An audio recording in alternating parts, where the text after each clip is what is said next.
দুই হাত তুলে দোয়া করেই যদি সব সমস্যার সমাধান হতো, তাহলে রাসূল সাল্লাল্লাহু আলাইহি সাল্লাম নিজে কখনো জিহাদের ময়দানে নামতেন না, মসজিদের কোণে বসে শুধু দোয়া করতেন।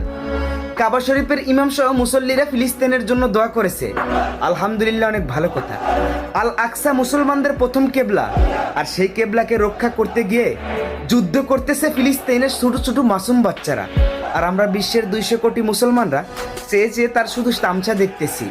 আমাদের পাশের দেশ মায়ানমারে যখন রোহিঙ্গাদের উপরে অত্যাচার করা হয়, তখন আমরা ছোট্ট দেশ থেকে তাদের জন্য বুক পেতে দিয়েছিলাম, যতটুকুই পারি তাদেরকে আশ্রয় দিয়েছিলাম, খাবারের ব্যবস্থা করে দিয়েছিলাম। ফিলিস্তিনের আশেপাশে যেগুলো দেশ রয়েছে, প্রত্যেকটা দেশ সমৃদ্ধশালী ধনীর কাতারে রয়েছে।